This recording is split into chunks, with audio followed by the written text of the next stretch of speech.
I felt scared before, but that night it felt different, like my body knew before my mind did. This felt personal. I used to work maintenance for a regional power company up in Western Virginia, one of those jobs where you don't see another human for hours. Most nights were boring. Check the gauges, log the readings, make sure the backup generator didn't freeze. Christmas week was always the worst. The crew was cut in half, roads half iced over, and it was just me covering the mountain substations through the night. Station 46 sat at the end of a one-lane road that twisted through the trees for miles. The only light up there came from the tower lamps and whatever the moon could manage. It was the kind of quiet that hums in your ears. That night, December 23rd, the temperature had dropped below zero. I remember because my breath hit the inside of the truck windshield and froze there in a thin white film. The radio cut in and out. No music, just static between the ridges. When I finally reached the gate, the snow had already covered the tire tracks from the last shift. Inside the control building, it was warm enough, but barely. The heater clanged like it was about to die. I signed the logbook. 11:42 p.m. Last check-in before Christmas. Outside, the wind hit the metal siding in long, low groans. I tried to laugh it off, but my stomach tightened the way it does when something feels wrong. Around 12:30, the power dipped. Not a full outage, just that dim pulse in the lights, like the building took a breath and held it. The monitors flickered. I checked the main board. Everything looked fine. Voltage steady. But the backup alarm started flashing. Access gate open. That made no sense. I'd locked it. I looked out the window toward the fence. The snow was falling hard now, thick flakes drifting sideways, but I could see the gate light, a faint red glow. It was swinging just slightly in the wind. My heart gave that quick, hollow kick, the one you feel in your throat. I grabbed my jacket, told myself it was the wind, or maybe the latch froze. Still, I took the wrench with me. Just habit. Outside was dead silent except for the crunch of my boots. The snow had that dry, squeaky sound that comes only in deep cold. When I reached the gate, the lock was hanging open. Not broken, just unlatched. My stomach twisted. I looked around. Nothing but trees and white. No footprints except mine. Back inside, I locked the door behind me. The heater clanged again. I tried to radio dispatch. Nothing but static. I told myself it was fine, logged the gate issue, and poured another cup of coffee.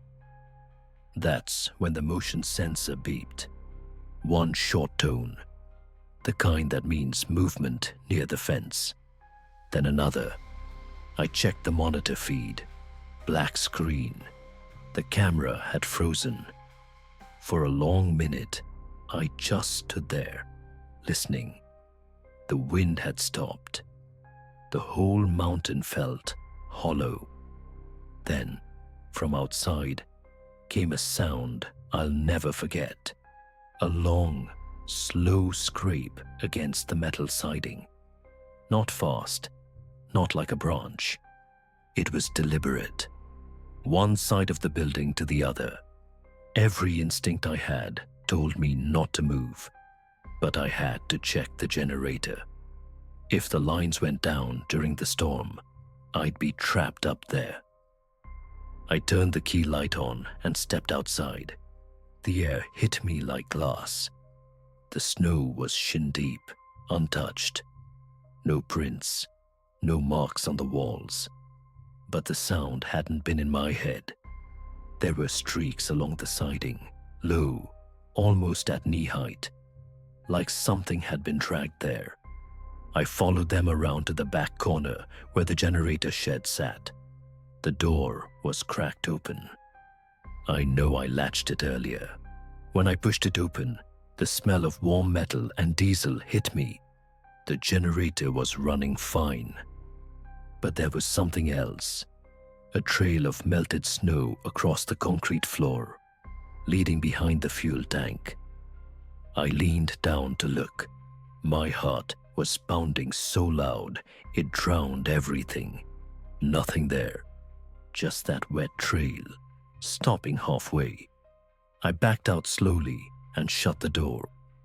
When I turned, the floodlight over the gate flickered, once, twice, then went out completely. I ran back to the control room. The inside lights were dimming again. Pulse, pause, pulse.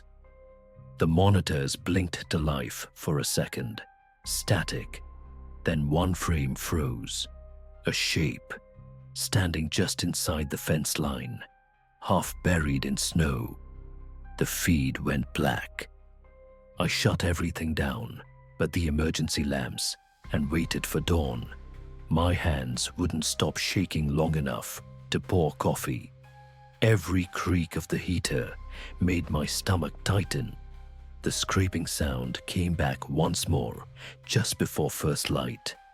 Slower this time. Right outside the door. I didn't check. I just sat there, heart hammering, waiting for daylight to hit the windows. When the sun finally came up, I stepped outside. The snow was smooth. No prints, no marks on the siding. No sign anyone had been there. Only the gate, still hanging open, the lock swinging gently. When my replacement arrived, I didn't say a word. I just handed him the clipboard and drove down the mountain. Halfway to town, the radio crackled back to life. The first clear thing I heard was dispatch saying, "Copy that. Crew just finished de-icing at Station 46. Last check was 2 days ago."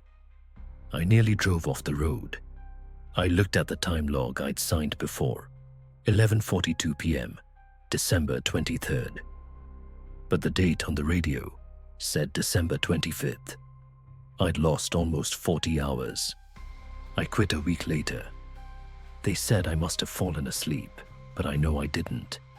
Even sometimes now, when the power flickers in my apartment, I hear that same scrape, low, metal against metal, like something still trying to get in.